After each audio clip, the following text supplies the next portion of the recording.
ನಾನು ಇವತ್ತಿನ ವಿಡಿಯೋದಲ್ಲಿ ಶೈಕ್ಷಣಿಕ ಮನೋವಿಜ್ಞಾನಕ್ಕೆ ಸಂಬಂಧಪಟ್ಟಂಥ ಬಹು ಆಯ್ಕೆಯ ಪ್ರಶ್ನೋತ್ತರಗಳನ್ನು ಹೇಳ್ತಾ ಇದ್ದೀನಿ.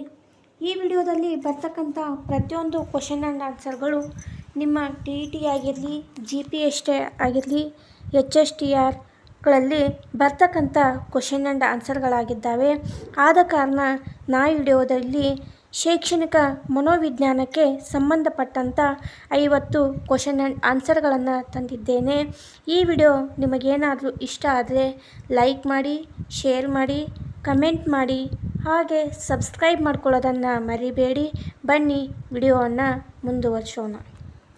ಮೊದಲನೇ ಕ್ವಶನು ಈ ರೀತಿಯಾಗಿದೆ, ನೋಡೋಣ ಬನ್ನಿ. ನಾವು ಮೊದಲು ಕೇಳಿದ ಹೆಸರುಗಳನ್ನು ಜ್ಞಾಪಿಸಿಕೊಳ್ಳುವ ಶಕ್ತಿಯು ನಾವು ನಂತರ ಕೇಳಿದ ಹೆಸರುಗಳ ಜ್ಞಾಪಿಸಿಕೊಳ್ಳುವಿಕೆಯಿಂದಾಗಿ ಕಡಿಮೆಯಾಗುತ್ತದೆ. ಇದಕ್ಕೆ ಕಾರಣ ಏನು ಅಂತ ಕೇಳಿದ್ದಾರೆ. ನೋಡಿ, ಆಪ್ಷನ್ಸ್ಗಳು ಈ ರೀತಿಯಾಗಿದೆ. ಎ ಮುಮ್ಮುಖ ಅವರೋಧನ, ಬಿ ಹಿಮ್ಮುಖ ಅವರೋಧನ, ಸಿ ಬಾಹ್ಯ ಅವರೋಧನ, ಡಿ ಸಾಮಾನ್ಯ ಅವರೋಧನ. ನೋಡಿ ಫ್ರೆಂಡ್ಸ್, ಇಲ್ಲೇ ನಾವು ಮೊದಲು ಕೇಳಿಸಿಕೊಂಡ ಹೆಸರುಗಳನ್ನು ಜ್ಞಾಪಿಸಿಕೊಳ್ಳುತ್ತಾ ಶಕ್ತಿಯು ನಾವು ನಂತರ ಕೇಳಿದ ಹೆಸರುಗಳನ್ನು ಜ್ಞಾಪಿಸಿಕೊಳ್ಳುವುದರಿಂದಾಗಿ ಕಡಿಮೆಯಾಗುತ್ತದೆ ಅಂತಂದ್ರೆ ಇದಕ್ಕೆ ಹಿಮ್ಮುಖ ಅವರೋಧನ ಆಪ್ಷನ್ ಬಿ ಸರಿಯಾದಂಥ ಉತ್ತರವಾಗ್ತದೆ. ಎರಡನೇ ಕ್ವಶನನ್ನು ನೋಡೋಣ ಫ್ರೆಂಡ್ಸ್. ಎರಡನೇ ಕ್ವಶನು ಈ ರೀತಿಯಾಗಿದೆ, ನೆನಪನ್ನು ಬೆಳೆಸುವ ತಂತ್ರ ಅಂತಂದು ಕ್ವಶನ್ ಇದೆ. ಆಪ್ಷನ್ಸ್ಗಳನ್ನು ನೋಡೋಣ. ಎ TV ಹಾಕಿಕೊಂಡು ಕಲಿಯುವುದು, ಬಿ ರೇಡಿಯೋ ಹಾಕಿಕೊಂಡು ಕಲಿಯುವುದು, ಸಿ ಕಲಿಕೆ ವಿಶ್ರಾಂತಿ ಕಲಿಕೆ, ಡಿ ಚೂರು ಚೂರು ಕಲಿಕೆ ಅಂತಂದು ಈ ರೀತಿ ಆಪ್ಷನ್ಸ್ಗಳಿವೆ. ನೋಡಿ ಫ್ರೆಂಡ್ಸ್, ಇಲ್ಲೇ ನೆನಪನ್ನು ಬೆಳೆಸುವ ತಂತ್ರ ಯಾವುದಪ್ಪ ಅಂತಂದ್ರೆ ಕಲಿಕೆ ಮತ್ತು ವಿಶ್ರಾಂತಿ ಕಲಿಕೆ ಆಗುವುದರಿಂದ ನಮಗೆ ನೆನಪಿನ ಬೆಳವಣಿಗೆ ಆಗ್ತದೆ. ಆದ ಕಾರಣ ಕಲಿಕೆ ವಿಶ್ರಾಂತಿ ಕಲಿಕೆ ಆಪ್ಷನ್ ಸಿ ಸರಿಯಾದಂಥ ಉತ್ತರವಾಗ್ತದೆ. ಮೂರನೇ ಕ್ವಶನನ್ನು ನೋಡೋಣ ಫ್ರೆಂಡ್ಸ್. ವ್ಯಕ್ತಿಯ ಒಟ್ಟು ಚಟುವಟಿಕೆಗಳ ಮೊತ್ತ ಎಂದವರು ಅಂತಂದು ಕ್ವಶನ್ ಇದೆ. ನೋಡಿ ಫ್ರೆಂಡ್ಸ್, ಇಲ್ಲಿ ಆಪ್ಷನ್ಸ್ಗಳನ್ನು ಈ ರೀತಿ ಕೊಡಲಾಗಿದೆ. A option JB Watson, B Skinner, C ಆಲ್ಮೋಟ್, ಡಿ ಹಾರ್ಟ್ನರ್ ಅಂತಂದು ಆಪ್ಷನ್ಸ್ಗಳನ್ನು ನೀಡಲಾಗಿದೆ. ನೋಡಿ ಫ್ರೆಂಡ್ಸ್, ಇಲ್ಲೇ ವ್ಯಕ್ತಿಯ ಒಟ್ಟು ಚಟುವಟಿಕೆಗಳ ಮೊತ್ತ ಎಂದವರು ಯಾರಪ್ಪ ಅಂತಂದ್ರೆ JB ವ್ಯಾಟ್ಸನ್ ಅವರು ಹೇಳ್ತಾರೆ. ಆದ ಕಾರಣ ಇಲ್ಲಿ ಎ ಆಪ್ಷನ್ನು JB ವ್ಯಾಟ್ಸನ್ ಸರಿ ಉತ್ತರವಾಗ್ತದೆ. ನಾಲ್ಕನೇ ಕ್ವಶನನ್ನು ನೋಡೋಣ ಫ್ರೆಂಡ್ಸ್. ವ್ಯಕ್ತಿಯು ಪ್ರಸ್ತುತ ಅಗತ್ಯತೆಯನ್ನು ಪೂರೈಸಿಕೊಳ್ಳುವಂತೆ ಒತ್ತಾಯಿಸುವ ಮಾನಸಿಕ ಮತ್ತು ಶಾರೀರಿಕ ಸ್ಥಿತಿ ಅಂತಂದು ಕ್ವಶನ್ ಇದೆ. ನೋಡಿ ಫ್ರೆಂಡ್ಸ್, ಇಲ್ಲೇ ಕ್ವಶನನ್ನು ಇನ್ನೊಮ್ಮೆ ಹೇಳ್ತೇನೆ. ವ್ಯಕ್ತಿಯು ಪ್ರಸ್ತುತ ಅಗತ್ಯತೆಯನ್ನು ಪೂರೈಸಿಕೊಳ್ಳುವಂತೆ ಒತ್ತಾಯಿಸುವ ಮಾನಸಿಕ ಮತ್ತು ಶಾರೀರಿಕ ಸ್ಥಿತಿ ಅಂತಂದು ಕ್ವಶನ್ ಇದೆ. ಇಲ್ಲಿ ಆಪ್ಷನ್ಸ್ಗಳನ್ನು ಈ ರೀತಿ ನೀಡಲಾಗಿದೆ. ಎ ಕಲಿಕೆ, ಬಿ ಪರಿಪಕ್ವತೆ, ಸಿ ಅಭಿಪ್ರೇರಣೆ, ಡಿ ಸ್ಮೃತಿ ಅಂತಂದು ಆಪ್ಷನ್ಸ್ಗಳನ್ನು ನೀಡಲಾಗಿದೆ. ನೋಡಿ ಫ್ರೆಂಡ್ಸ್, ಇಲ್ಲಿ ವ್ಯಕ್ತಿಯ ಪ್ರಸ್ತುತ ಅಗತ್ಯಗಳನ್ನು ಪೂರೈಸಿಕೊಳ್ಳುವಂತೆ ಒತ್ತಾಯಿಸುವ ಮಾನಸಿಕ ಮತ್ತು ಶಾರೀರಿಕ ಸ್ಥಿತಿ ಯಾವುದಪ್ಪ ಅಂತಂದ್ರೆ ಅಭಿಪ್ರೇರಣೆ ಆಗ್ತದೆ. ಆದ ಕಾರಣ ಆಪ್ಷನ್ ಸಿ ಅಭಿಪ್ರೇರಣೆ ಸರಿಯಾದಂಥ ಉತ್ತರವಾಗ್ತದೆ. ಐದನೇ ಕ್ವಶನ್ನ ನೋಡೋಣ ಫ್ರೆಂಡ್ಸ್.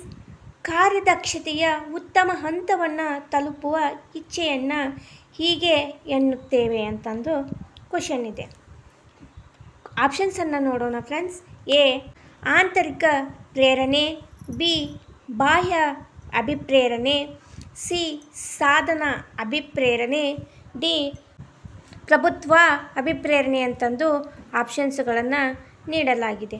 ನೋಡಿ ಫ್ರೆಂಡ್ಸ್, ಇಲ್ಲೇ ಕಾರ್ಯದಕ್ಷತೆಯ ಉತ್ತಮ ಹಂತವನ್ನು ತಲುಪುವ ಇಚ್ಛೆಯನ್ನು ಹೀಗೆನ್ನುತ್ತೇವೆ ಅಂತಂದರೆ ಇಲ್ಲಿ ಸರಿಯಾದಂಥ ಉತ್ತರ ಸಾಧನ ಅಭಿಪ್ರೇರಣೆ ಆಗ್ತದೆ.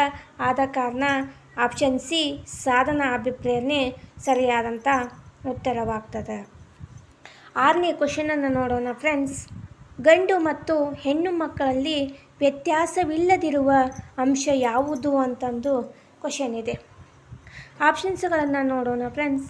ಎ ಸಾಧನ ಅಭಿಪ್ರೇರಣೆ, ಬಿ ವಾಚನ ಗ್ರಹಿಕೆ, ಸಿ ವಾಕ್ ಸಾಮರ್ಥ್ಯ, ಡಿ ಬಾಹ್ಯ ಅಭಿಪ್ರೇರಣೆ ಅಂತಂದು ಆಪ್ಷನ್ಸ್ಗಳನ್ನು ನೀಡಲಾಗಿದೆ.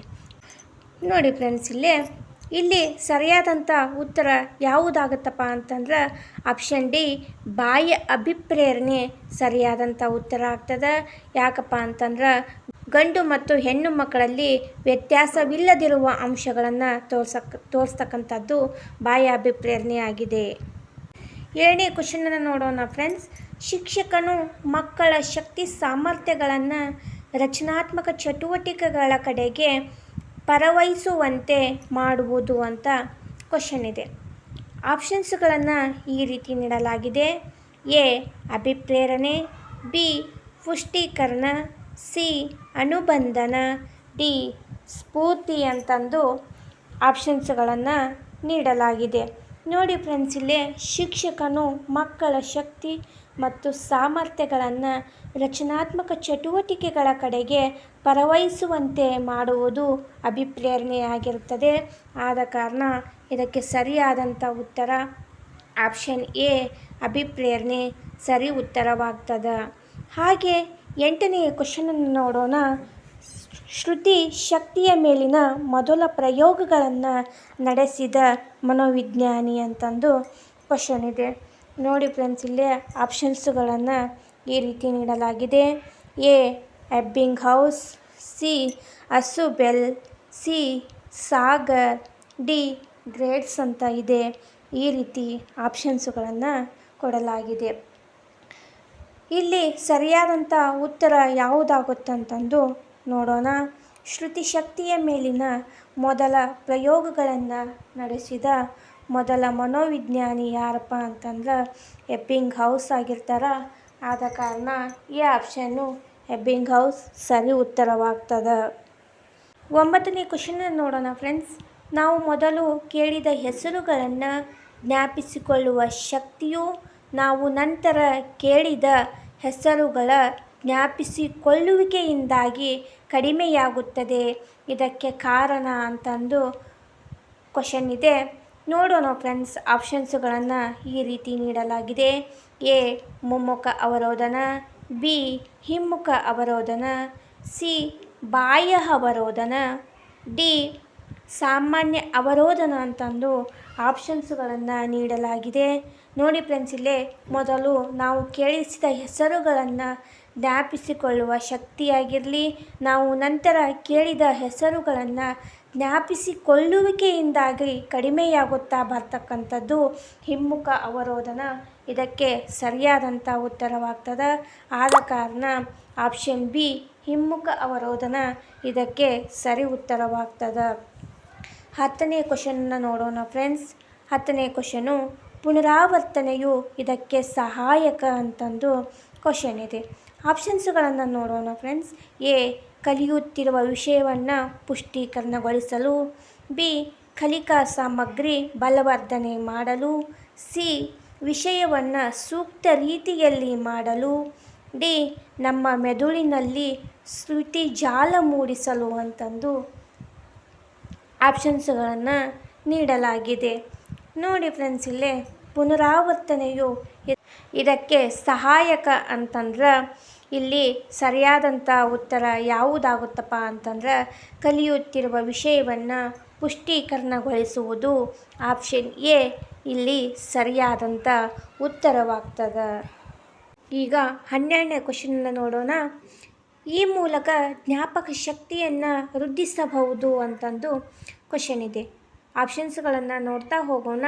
ಎ ಆಪ್ಷನ್ನು ಸ್ಮರಣ ಸೂತ್ರಗಳ ರಚನೆ, ಬಿ ಮಾನಸಿಕ ಸಾಮರ್ಥ್ಯಗಳನ್ನು ಬಳಸಿಕೊಳ್ಳುವಿಕೆ, ಸಿ ಗಳಿಕೆಯ ಉತ್ತಮ ಅಭ್ಯಾಸಗಳನ್ನು ರೂಢಿಸಿಕೊಳ್ಳುವಿಕೆ, ಡಿ ಯಾವುದೂ ಅಲ್ಲ ಅಂತಂದು ಆಪ್ಷನ್ಸ್ಗಳನ್ನು ನೀಡಲಾಗಿದೆ. ನೋಡಿ ಫ್ರೆಂಡ್ಸ್, ಜ್ಞಾಪಕ ಶಕ್ತಿಯನ್ನು ವೃದ್ಧಿಸಿರ್ತಕ್ಕಂಥದ್ದು ಯಾವುದಪ್ಪ ಅಂತಂದ್ರೆ ಗಳಿಕೆಯ ಉತ್ತಮ ಅಭ್ಯಾಸ ರೂಢಿಸಿಕೊಳ್ಳುವಿಕೆಯಿಂದ ನಮಗೆ ಜ್ಞಾಪಕ ಶಕ್ತಿ ಹೆಚ್ಚಾಗ್ತಾ ಹೋಗ್ತದೆ. ಆದ ಕಾರಣ ಆಪ್ಷನ್ ಸಿ ಗಳಿಕೆಯ ಉತ್ತಮ ಅಭ್ಯಾಸಗಳನ್ನು ರೂಢಿಸಿಕೊಳ್ಳುವಿಕೆ ಇದು ಸರಿಯಾದಂಥ ಉತ್ತರವಾಗ್ತದೆ. 13ನೇ ಕ್ವಶನನ್ನು ನೋಡೋಣ ಫ್ರೆಂಡ್ಸ್. 13ನೇ ಕ್ವಶನು ಸ್ಮರಣ ಸೂತ್ರಗಳ ಅರ್ಥ ಅಂತಂದು ಕ್ವಶನ್ ಇದೆ. ಅಲ್ಲೇ ಆಪ್ಷನ್ಸ್ಗಳನ್ನು ನೋಡೋಣ. ಎ ಆಪ್ಷನ್ನು ಕಲಿಯುವ ಕಲೆ, ಬಿ ಅಭಿಪ್ರೇರಣಾ ತಂತ್ರ, ಸಿ ವಸ್ತು ವಿಷಯದ ಸಂಘಟನಾ ಕಲೆ, ಡಿ ಕೃತಕ ಯುವಗಳ ಮೂಲಕ ಶ್ರುತಿಯನ್ನು ವೃದ್ಧಿಸುವ ಕಲೆ ಅಂತಂದು ಆಪ್ಷನ್ಸ್ಗಳನ್ನು ನೀಡಲಾಗಿದೆ.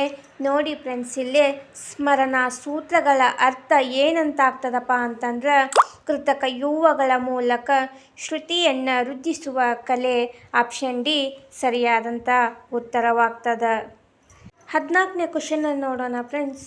ವ್ಯಕ್ತಿಯ ಹಳೆಯ ಮಾರ್ಪಡಿಸುವ ಸಾಮರ್ಥ್ಯಗಳನ್ನು ಹೀಗೆನ್ನುತ್ತಾರೆ ಅಂತಂದು ಕ್ವಶನ್ ಇದೆ. ಆಪ್ಷನ್ಸ್ಗಳನ್ನು ನೋಡೋಣ ಫ್ರೆಂಡ್ಸ್. ಎ ಅಭಿಕ್ಷಮತೆ, ಬಿ ಅಭಿರುಚಿ ಅಭಿಪ್ರೇರಣೆ, ಸಿ ಅಭಿಪ್ರೇರಣೆ, ಡಿ ಸೃಜನಶೀಲತೆ ಅಂತಂದು ಆಪ್ಷನ್ಸ್ಗಳನ್ನು ನೀಡಲಾಗಿದೆ. ನೋಡಿ ಫ್ರೆಂಡ್ಸ್, ಇಲ್ಲ ಒಬ್ಬ ವ್ಯಕ್ತಿಯ ಹಳೆಯ ಮಾರ್ಪಡಿಸುವ ಸಾಮರ್ಥ್ಯವನ್ನು ಏನಂತ ಕರೀತಾರಪ್ಪ ಅಂತಂದ್ರೆ ಅಭಿಪ್ರೇರಣೆ ಅಂತ ಕರೀತಾರ. ಆದ ಕಾರಣ ಆಪ್ಷನ್ ಸಿ ಅಭಿಪ್ರೇರಣೆ ಇಲ್ಲಿ ಸರಿಯಾದಂಥ ಉತ್ತರವಾಗ್ತದೆ. ಹಾಗೆ 15ನೇ ಕ್ವಶನನ್ನು ನೋಡೋಣ ಫ್ರೆಂಡ್ಸ್. 15ನೇ ಕ್ವಶನು ಈ ರೀತಿಯಾಗಿದೆ. ಮೆಲುಕು ಹಾಕುವಿಕೆ ಎಂದರೆ ಅಂತಂದು ಕ್ವಶನ್ ಇದೆ.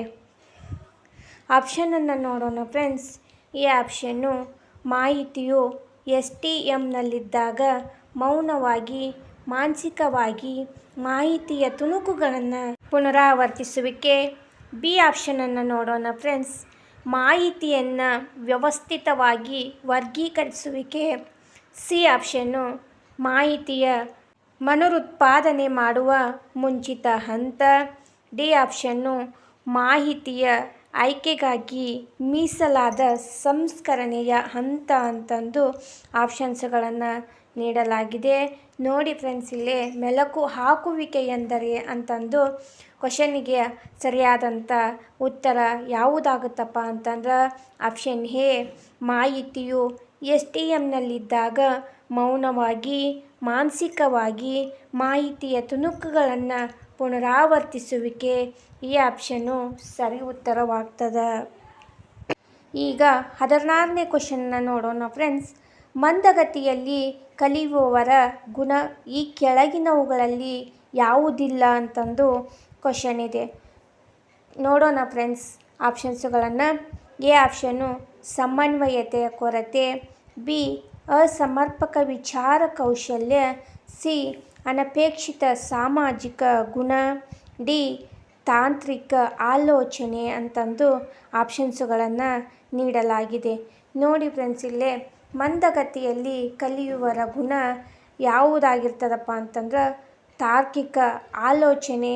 ಆಪ್ಷನ್ ಡಿ ಇದು ಸರಿಯಾದಂಥ ಉತ್ತರವಾಗ್ತದೆ. 17ನೇ ಕ್ವಶನನ್ನು ನೋಡೋಣ ಫ್ರೆಂಡ್ಸ್. 17ನೇ ಕ್ವಶನು ನೆನಪಿನ ಮೇಲೆ ಪರಿಣಾಮ ಬೀರುವ ಪ್ರಕ್ರಿಯೆ ಅಂತಂದು ಕ್ವಶನ್ ಇದೆ.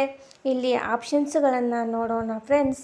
ಎ ಧಾರಣೆ, ಬಿ ಪುನಸ್ಮರಣೆ, ಸಿ ಕಲಿಕೆ, ಡಿ ಮೇಲಿನ ಎಲ್ಲವೂ ಅಂತಂದು ಆಪ್ಷನ್ಸ್ಗಳನ್ನು ನೀಡಲಾಗಿದೆ. ನೆನಪಿನ ಮೇಲೆ ಪರಿಣಾಮ ಬೀರುವ ಪ್ರಕ್ರಿಯೆ ಯಾವುದಪ್ಪ ಅಂತಂದ್ರೆ ಧಾರಣೆಯಾಗಿರ್ತದೆ, ಪುನಸ್ಮರಣೆ ಆಗಿರ್ತದೆ, ಕಲಿಕೆ ಆಗಿರ್ತದೆ. ಆದ ಕಾರಣ ಆಪ್ಷನ್ ಡಿ ಮೇಲಿನ ಎಲ್ಲವೂ ನೆನಪಿನ ಮೇಲೆ ಪರಿಣಾಮ ಬೀರ್ತಕ್ಕಂಥ ಪ್ರಕ್ರಿಯೆಯಾಗಿವೆ. ಆಪ್ಷನ್ ಡಿ ಸರಿ ಉತ್ತರವಾಗ್ತದೆ. 18ನೇ ಕ್ವಶನ್ನ ನೋಡೋಣ ಫ್ರೆಂಡ್ಸ್. ಕಲಿತ 20 ನಿಮಿಷದ ನಂತರ ಮರೆವಿನ ಶೇಕಡಾ ಪ್ರಮಾಣ ಎಷ್ಟು ಅಂತ ಕ್ವಶನ್ ಇದೆ. ಆಪ್ಷನ್ಸ್ಗಳನ್ನು ನೋಡೋಣ friends. A 35%, B 53%, C 47%, D 66% ಅಂತಂದು ಈ ರೀತಿ ಆಪ್ಷನ್ಸ್ಗಳನ್ನು ಕೊಡಲಾಗಿದೆ. ನೋಡಿ ಫ್ರೆಂಡ್ಸ್, ಇಲ್ಲೇ ಕಲಿತ 20 ನಿಮಿಷದ ನಂತರ ಮರೆವಿನ ಶೇಕಡಾ ಪ್ರಮಾಣ ಎಷ್ಟಿರ್ತದಪ್ಪ ಅಂತಂದ್ರೆ 53% ಇರ್ತದೆ. ಆದ ಕಾರಣ ಆಪ್ಷನ್ ಬಿ 53% ಸರಿ ಉತ್ತರವಾಗ್ತದೆ. 19ನೇ ಕ್ವಶನನ್ನು ನೋಡೋಣ ಫ್ರೆಂಡ್ಸ್. ಅರ್ಥಪೂರ್ಣ ಕಲಿಕೆಗೆ ಈ ಯಾವುದನ್ನು ಪ್ರೋತ್ಸಾಹಿಸುತ್ತದೆ ಅಂತಂದು ಕ್ವಶನ್ ಇದೆ ಫ್ರೆಂಡ್ಸ್. ಆಪ್ಷನ್ಸನ್ನು ನೋಡ್ತಾ ಹೋಗೋಣ. ಎ ಸ್ಮೃತಿ ಹೆಚ್ಚಿಸುತ್ತದೆ, ಬಿ ಸ್ಮೃತಿ ಕಡಿಮೆ ಮಾಡುತ್ತದೆ, ಸ್ಮೃತಿ ತಟಸ್ಥವಾಗಿರುತ್ತದೆ, ಡಿ ಮೇಲಿನ ಯಾವುದೂ ಇಲ್ಲ ಅಂತಂದು ಆಪ್ಷನ್ಸ್ಗಳನ್ನು ನೀಡಲಾಗಿದೆ. ನೋಡಿ ಫ್ರೆಂಡ್ಸ್, ಇಲ್ಲೇ ಅರ್ಥಪೂರ್ಣ ಕಲಿಕೆಯು ಹಸುಬೆಲ್ಲವರು ಹೇಳಿರ್ತಾರೆ. ಆದ ಕಾರಣ ಅರ್ಥಪೂರ್ಣ ಕಲಿಕೆಯು ಯಾವುದನ್ನು ಪ್ರೋತ್ಸಾಹಿಸುತ್ತಪ್ಪ ಅಂತಂದ್ರೆ ಸ್ಮೃತಿಯನ್ನು ಹೆಚ್ಚಿಸುತ್ತದೆ. ಆದ ಕಾರಣ ಈ ಆಪ್ಷನ್ನು ಸ್ಮೃತಿಯನ್ನು ಹೆಚ್ಚಿಸುತ್ತದೆ ಇಲ್ಲಿ ಸರಿ ಉತ್ತರವಾಗ್ತದೆ. 20ನೇ ಕ್ವಶನ್ನ ನೋಡೋಣ ಫ್ರೆಂಡ್ಸ್. ಧಾರಣೆಯು ಪ್ರಮುಖ ಕಾರಣವಾಗಿದೆ ಅಂತಂದು ಕ್ವಶನ್ ಇದೆ. ಆಪ್ಷನ್ಸ್ಗಳನ್ನು ಈ ರೀತಿ ನೀಡಲಾಗಿದೆ. ಈ ಆಪ್ಷನ್ನು ಮರೆವು, ಬಿ ನೆನಪು, ಸಿ ಅಭಿಪ್ರೇರಣೆ, ಡಿ ಸಂಯೋಗ ಅಂತಂದು ಆಪ್ಷನ್ಸ್ಗಳನ್ನು ನೀಡಲಾಗಿದೆ. ಧಾರಣೆಯು ಪ್ರಮುಖ ಕಾರಣ ಯಾವುದಪ್ಪ ಅಂತಂದ್ರೆ ಮರೆವು ಆಗಿರ್ತದೆ. ಆದ ಕಾರಣ ಆಪ್ಷನ್ ಎ ಮರೆವು ಸರಿಯಾದಂಥ ಉತ್ತರವಾಗ್ತದೆ. 21ನೇ ಕ್ವಶನನ್ನು ನೋಡೋಣ ಫ್ರೆಂಡ್ಸ್. 21ನೇ ಕ್ವಶನು ಮಗುವಿನಲ್ಲಿ ಮನೋಧೋರಣೆಗಳು ಯಾವಾಗಿನಿಂದ ರೂಪುಗೊಳ್ಳುತ್ತವೆ ಅಂತ ಕ್ವಶನ್ ಇದೆ. ಆಪ್ಷನ್ಸ್ಗಳನ್ನು ನೋಡೋಣ ಫ್ರೆಂಡ್ಸ್. ಈ ಆಪ್ಷನ್ನು ಹಸುಳೆತನದಿಂದ, ಬಿ ಕಿಶೋರಾವಸ್ಥೆಯಿಂದ, ಸಿ ಬಾಲ್ಯಾವಸ್ಥೆಯಿಂದ, ಡಿ ವಯಸ್ಸಾವಧಿಯಿಂದ ಅಂತಂದು ಆಪ್ಷನ್ಸ್ಗಳನ್ನು ನೀಡಲಾಗಿದೆ. ನೋಡಿ ಫ್ರೆಂಡ್ಸ್, ಇಲ್ಲೇ ಮಗುವಿನ ಮನೋಧೋರಣೆಯು ಯಾವಾಗಿನಿಂದ ರೂಪುಗೊಳ್ಳುತ್ತವೆಯಪ್ಪ ಅಂತಂದ್ರೆ ಹಸುಳೆತನದಿಂದ ರೂಪುಗೊಳ್ಳುತ್ತದೆ. ಆದ ಕಾರಣ ಈ ಆಪ್ಷನ್ನು ಹಸುಳೆತನ ಇಲ್ಲಿ ಸರಿಯಾದಂಥ ಉತ್ತರವಾಗ್ತದೆ. ಹಾಗೆ 22ನೇ ಕ್ವಶನನ್ನು ನೋಡೋಣ ಫ್ರೆಂಡ್ಸ್. 22ನೇ ಕ್ವಶನು ನಮ್ಮ ಜೀವನದಲ್ಲಿ ನಡೆದ ಘಟನೆಗಳನ್ನು ನೆನಪಿಡುವುದು ಅಂತಂದು ಇಲ್ಲಿ ಕ್ವಶನ್ ಇದೆ ಫ್ರೆಂಡ್ಸ್. ಆಪ್ಷನ್ಸ್ಗಳನ್ನು ಈ ರೀತಿ ನೀಡಲಾಗಿದೆ.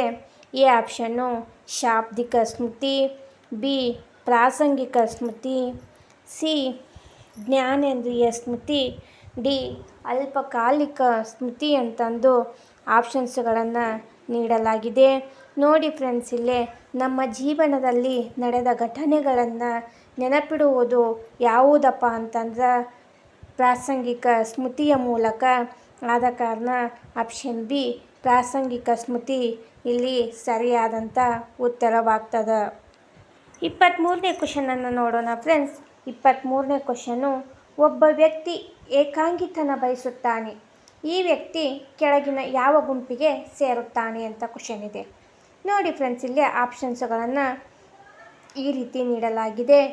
ಈ ಆಪ್ಷನ್ನು ಎಕೋಮಾರ್ಚಿಕ್, ಬಿ ಎಂಡೋಮಾರ್ಚಿಕ್, ಸಿ ಮೀಸೋಮಾರ್ಚಿಕ್, ಡಿ ಯಾವುದೂ ಅಲ್ಲ ಅಂತಂದು ಆಪ್ಷನ್ಸ್ಗಳನ್ನು ನೀಡಲಾಗಿದೆ.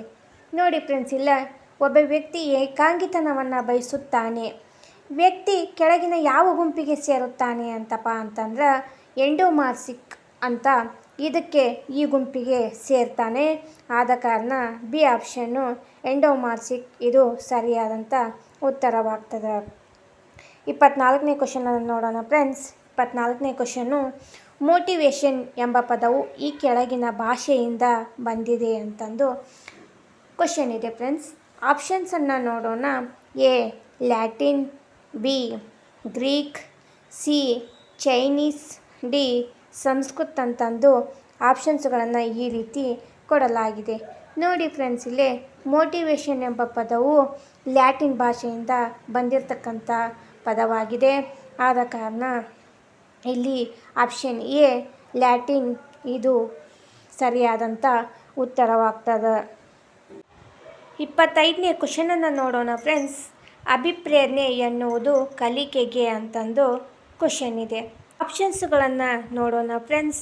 ಎ ಅನಗತ್ಯ, ಬಿ ಪ್ರೇರಕ, ಸಿ ಕಲಿಯುವವರ ಮೇಲೆ, ಡಿ ಅತ್ಯವಶ್ಯಕ ಅಂತಂದು ಆಪ್ಷನ್ಸ್ಗಳನ್ನು ನೀಡಲಾಗಿದೆ.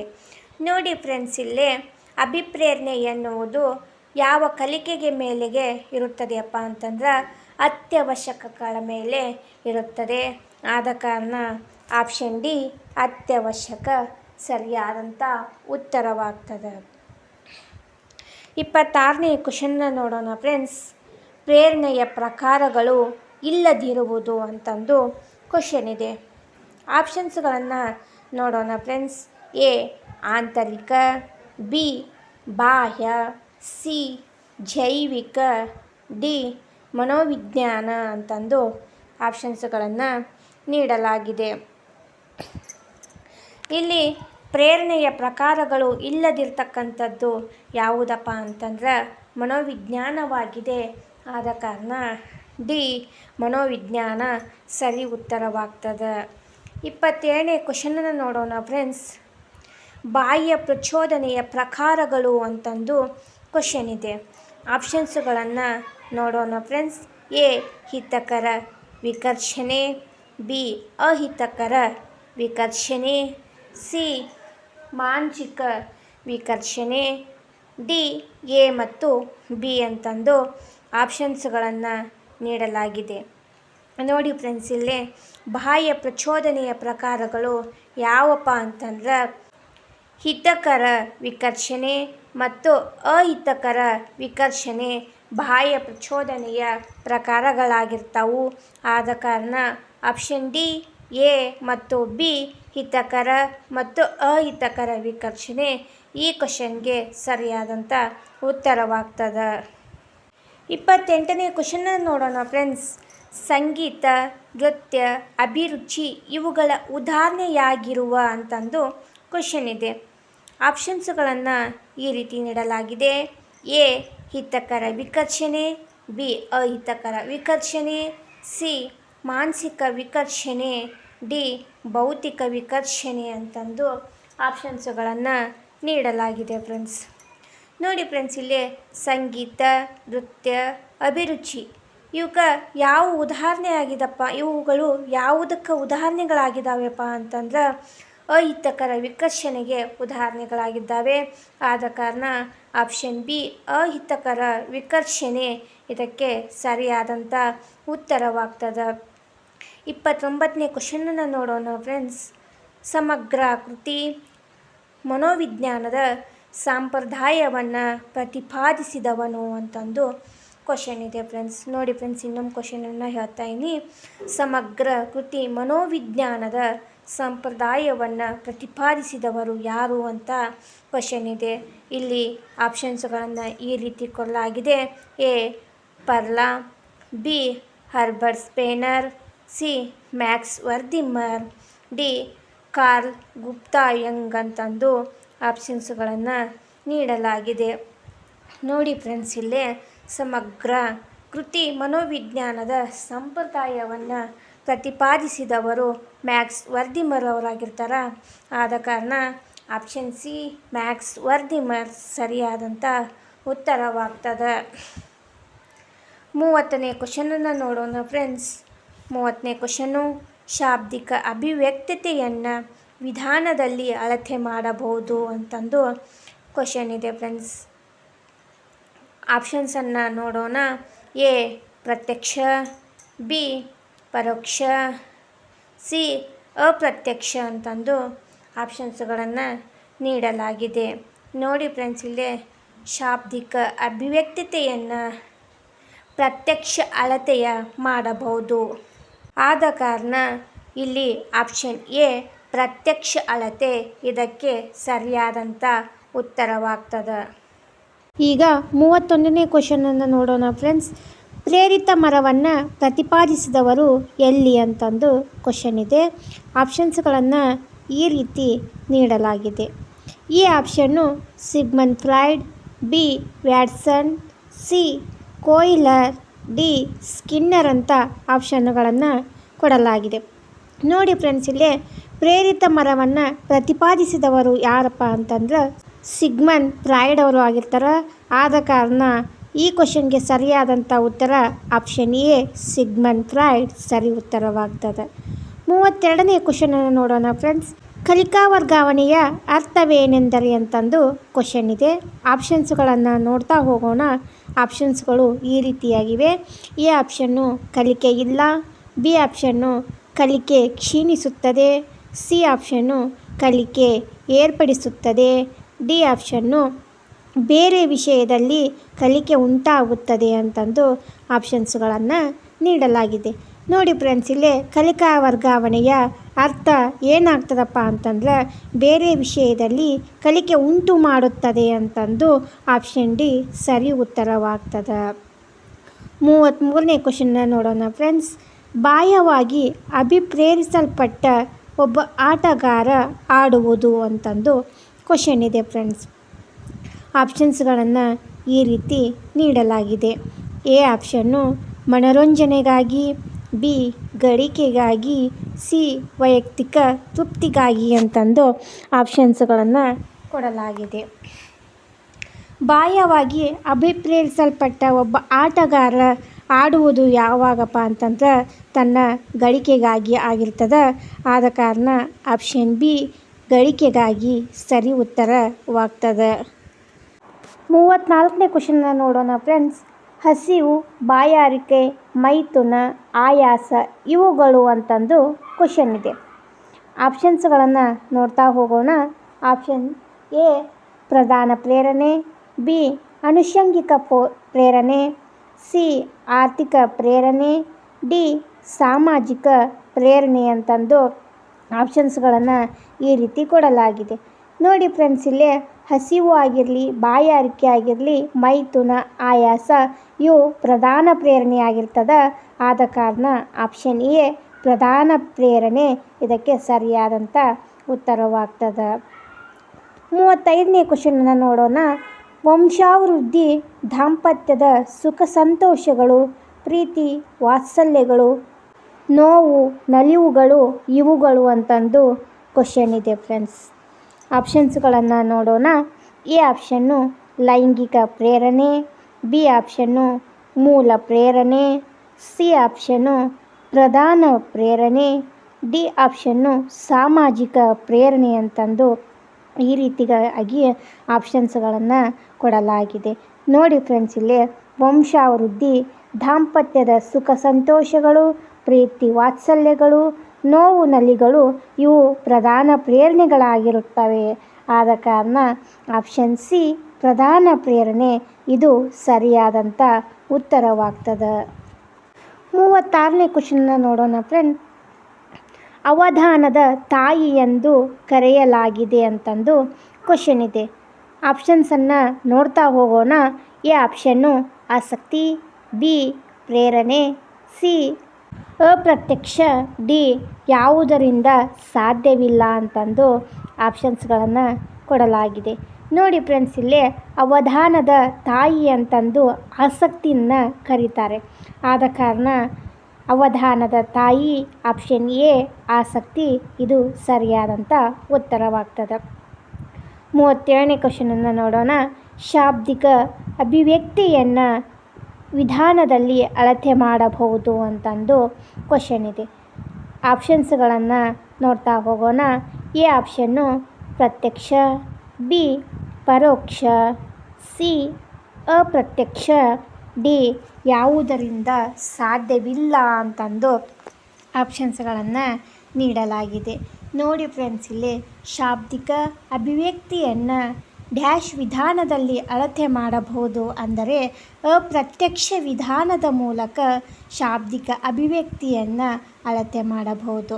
ಆದ ಕಾರಣ ಆಪ್ಷನ್ ಸಿ ಅಪ್ರತ್ಯಕ್ಷ ವಿಧಾನ ಇದು ಸರಿಯಾದಂಥ ಉತ್ತರವಾಗ್ತದೆ. 38ನೇ ಕ್ವಶನನ್ನು ನೋಡೋಣ ಫ್ರೆಂಡ್ಸ್. ಸ್ಮೃತಿಯ ಕೊನೆಯ ಹಂತ ಯಾವುದು ಅಂತಂದು ಕ್ವಶನ್ ಇದೆ. ಆಪ್ಷನ್ಸ್ಗಳನ್ನು ನೋಡೋಣ.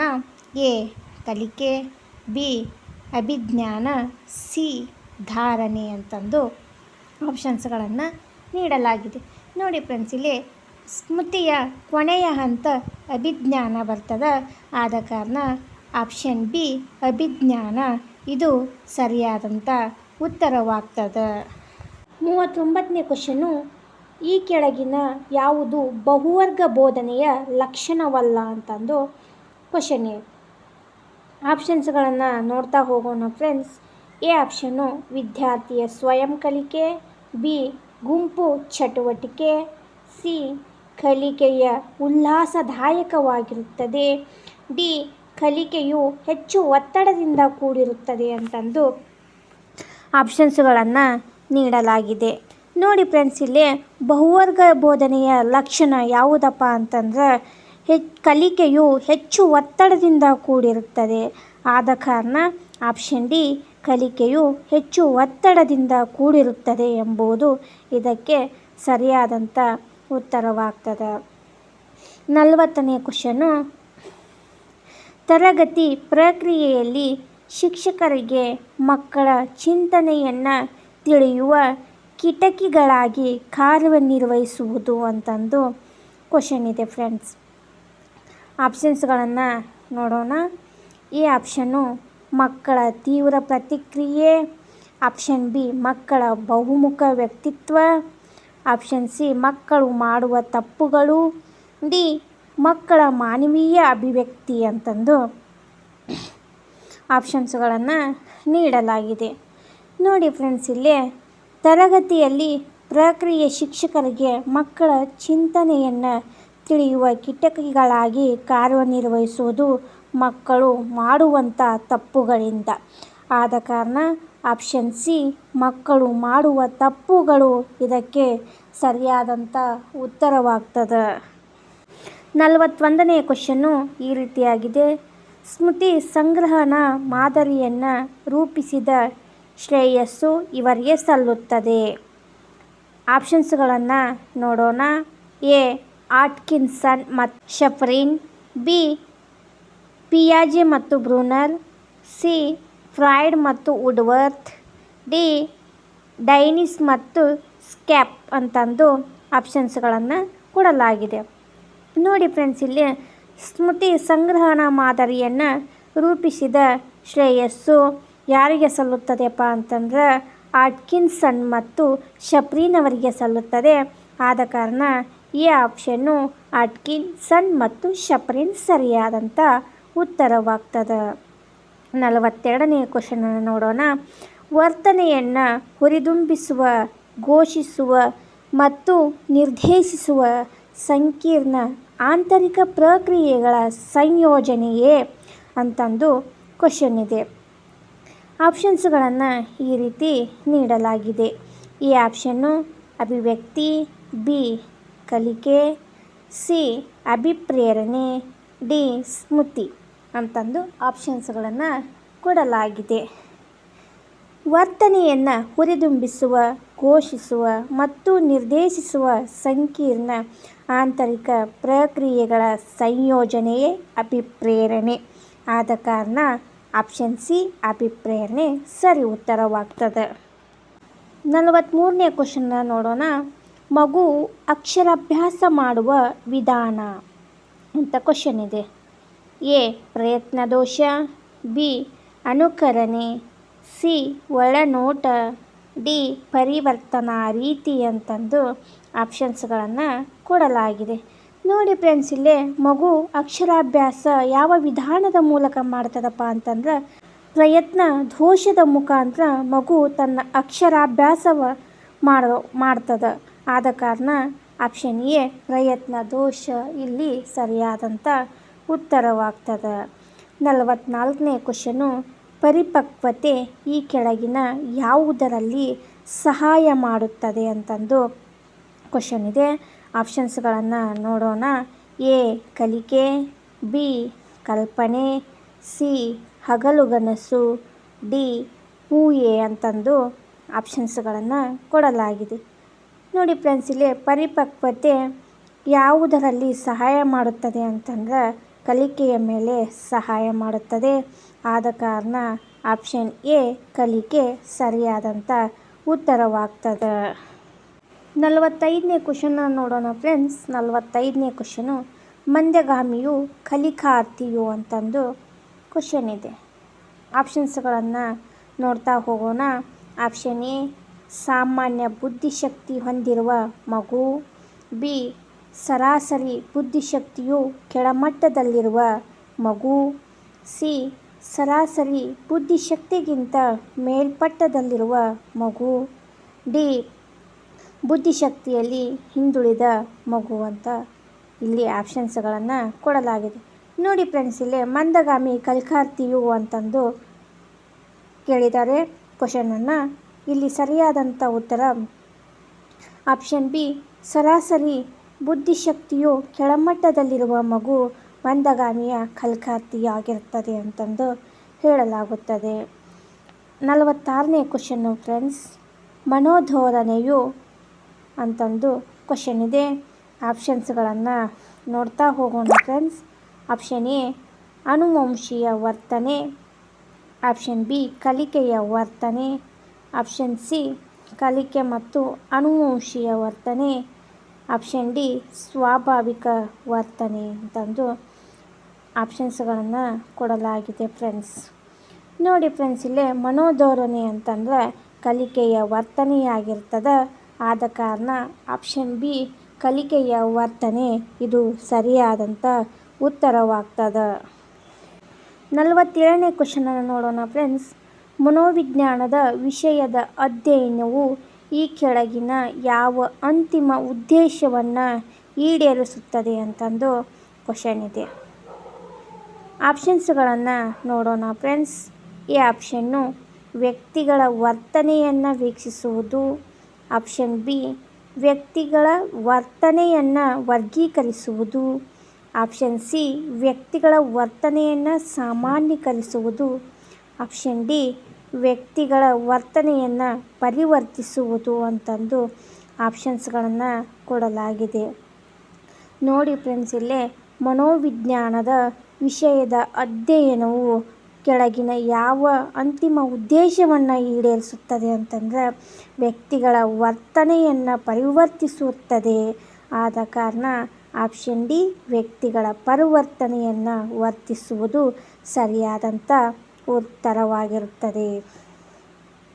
48ನೇ ಕ್ವಶನನ್ನು ನೋಡೋಣ ಫ್ರೆಂಡ್ಸ್. ಚೈತನ್ಯ ಮಾದರಿಯ ಈ ಕೆಳಗಿನ ಯಾವ ವಿಧಾನವನ್ನು ಸೂಚಿಸುತ್ತದೆ ಅಂತಂದು ಕ್ವಶನನ್ನು ಕೊಡಲಾಗಿದೆ. ಆಪ್ಷನ್ಸ್ಗಳನ್ನು ನೋಡೋಣ ಫ್ರೆಂಡ್ಸ್. ಆಪ್ಷನ್ ಎ ಅಭಿನಯ ಪ್ರಾತಿನಿಧ್ಯ, ಬಿ ಚಿತ್ರರೂಪ, ಸಿ ಸಾಂಕೇತಿಕ, ಡಿ ಮೂರ್ತ ರೂಪ ಅಂತಂದು ಆಪ್ಷನ್ಸ್ಗಳನ್ನು ಕೊಡಲಾಗಿದೆ. ಇಲ್ಲಿ ಸರಿಯಾದಂಥ ಉತ್ತರ ಯಾವುದಾಗುತ್ತಪ್ಪ ಅಂತಂದ್ರೆ ನೋಡೋಣ ಫ್ರೆಂಡ್ಸ್. ಚೈತನ್ಯ ಮಾದರಿಯ ಈ ಕೆಳಗಿನ ಯಾವ ವಿಧಾನವನ್ನು ಸೂಚಿಸುತ್ತದೆ ಅಂತಂದ್ರೆ ಅಭಿನಯ ಪ್ರಾತಿನಿಧ್ಯ ವಿಧಾನವನ್ನು ಸೂಚಿಸುತ್ತದೆ. ಆದ ಕಾರಣ ಆಪ್ಷನ್ ಎ ಅಭಿನಯ ಪ್ರಾತಿನಿಧ್ಯ ವಿಧಾನ ಇದು ಸರಿಯಾದಂಥ ಉತ್ತರವಾಗ್ತದೆ. 49ನೇ ಕ್ವಶನ್ನ ನೋಡೋಣ ಫ್ರೆಂಡ್ಸ್. ಪರಿಪಕ್ವನ ಈ ಕೆಳಗಿನ ಯಾವುದರಲ್ಲಿ ಸಹಾಯ ಮಾಡುತ್ತದೆ ಅಂತಂದು ಕ್ವಶನ್ ಇದೆ. ಆಪ್ಷನ್ಸ್ಗಳನ್ನು ನೋಡೋಣ ಫ್ರೆಂಡ್ಸ್. ಎ ಕಲಿಕೆ, ಬಿ ಕಲ್ಪನೆ, ಸಿ ಹಗಲುಗನಸು, ಡಿ ಸ್ಮೃತಿ ಅಂತಂದು ಆಪ್ಷನ್ಸ್ಗಳನ್ನು ಕೊಡಲಾಗಿದೆ. ನೋಡಿ ಫ್ರೆಂಡ್ಸ್, ಇಲ್ಲಿ ಪರಿಪಕ್ವನ ಈ ಕೆಳಗಿನ ಯಾವುದರಲ್ಲಿ ಸಹಾಯ ಮಾಡುತ್ತದೆ ಅಂತಂದರೆ ಕಲಿಕೆಯ ಮೇಲೆ ಸಹಾಯ ಮಾಡುತ್ತದೆ. ಆದ ಕಾರಣ ಆಪ್ಷನ್ ಎ ಕಲಿಕೆ ಇಲ್ಲಿ ಸರಿಯಾದಂಥ ಉತ್ತರವಾಗ್ತದೆ. 50ನೇ ಕ್ವಶನ್ ನೋಡೋಣ ಫ್ರೆಂಡ್ಸ್. ಇವುಗಳಲ್ಲಿ ಯಾವುದನ್ನು ಕಲಿಕೆಯ ಗುಣಲಕ್ಷಣ ಎಂದು ಪರಿಗಣಿಸಲಾಗುವುದು ಅಂತಂದು ಕ್ವಶನ್ ಇದೆ. ಆಪ್ಷನ್ಸ್ಗಳನ್ನು ನೋಡ್ತಾ ಹೋಗೋಣ ಫ್ರೆಂಡ್ಸ್. ಎ ಆಪ್ಷನ್ನು ವರ್ತನೆಯ ಅಧ್ಯಯನವೇ ಕಲಿಕೆ, ಬಿ ಕಲಿಕೆಯ ವರ್ತನೆಯನ್ನು ಮಾರ್ಪಡಿಸುವ ಪ್ರಕ್ರಿಯೆ, ಸಿ ಕಲಿಕೆಯು ಅನುಭವಗಳಿಂದ ಉಂಟು ಮಾಡುವುದು, ಆಪ್ಷನ್ ಡಿ ಕಲಿಯದೇ ಇರುವುದು ಕಲಿಕೆಯ ಒಂದು ಭಾಗ ಅಂತಂದು ಆಪ್ಷನ್ಸ್ಗಳನ್ನು ಕೊಡಲಾಗಿದೆ ಫ್ರೆಂಡ್ಸ್. ನೋಡಿ ಫ್ರೆಂಡ್ಸ್, ಇಲ್ಲಿ ಕಲಿಕೆಯ ಗುಣಲಕ್ಷಣ ಯಾವುದನ್ನು ಪರಿಗಣಿಸುತ್ತದೆಯಪ್ಪ ಅಂತಂದ್ರೆ ಆಪ್ಷನ್ ಡಿ ಕಲಿಯದೇ ಇರುವುದು ಕಲಿಕೆಯ ಒಂದು ಭಾಗ. ಇದು ಕಲಿಕೆಯ ಗುಣಲಕ್ಷಣವನ್ನು ಪರಿಗಣಿಸಲಾಗುತ್ತದೆ ಎಂದು ಇಲ್ಲಿ ನಮಗೆ ಗೊತ್ತಾಗುತ್ತದೆ. ನೋಡಿ ಫ್ರೆಂಡ್ಸ್, ನಾನು ಇಲ್ಲಿಯವರೆಗೆ ಶೈಕ್ಷಣಿಕ ಮನೋವಿಜ್ಞಾನಕ್ಕೆ ಸಂಬಂಧಪಟ್ಟಂಥ 50 ಕ್ವಶನ್ ಆ್ಯಂಡ್ ಆನ್ಸರ್ಗಳ ಸಮೇತ ಈ ವಿಡಿಯೋದಲ್ಲಿ ನಿಮಗೆ ಹೇಳಿದೆ. ಈ ವಿಡಿಯೋದಲ್ಲಿ ಬಂದಿರತಕ್ಕಂಥ ಪ್ರತಿಯೊಂದು ಕ್ವಶನ್ ಆ್ಯಂಡ್ ಆನ್ಸರ್ಗಳು ನಿಮ್ಮ TET ಆಗಿರಲಿ, GPSTR ಆಗಿರಲಿ, HSTRಗಳಲ್ಲಿ ಬರ್ತಕ್ಕಂಥ ಕ್ವಶನ್ ಆ್ಯಂಡ್ ಆನ್ಸರ್ಗಳಾಗಿರುತ್ತವೆ. ಆದ ಕಾರಣ ನಿಮಗೆ ಈ ವಿಡಿಯೋದಲ್ಲಿ 50 ಕ್ವಶನ್ ಆ್ಯಂಡ್ ಆನ್ಸರ್ಗಳನ್ನು ತಂದಿದ್ದೆ. ಈ ವಿಡಿಯೋ ನಿಮಗೇನಾದರೂ ಇಷ್ಟ ಆದರೆ ಲೈಕ್ ಮಾಡಿ, ಶೇರ್ ಮಾಡಿ, ಕಮೆಂಟ್ ಮಾಡಿ, ಹಾಗೆ ಸಬ್ಸ್ಕ್ರೈಬ್ ಮಾಡ್ಕೊಳ್ಳೋದನ್ನು ಮರಿಬೇಡಿ. ಈ ವಿಡಿಯೋವನ್ನು ನಾನು ಇಲ್ಲಿಗೆ ಮುಗಿಸ್ತಾ ಇದ್ದೀನಿ. ಮುಂದಿನ ವಿಡಿಯೋದೊಂದಿಗೆ ಸಿಗೋಣ. ಧನ್ಯವಾದಗಳು.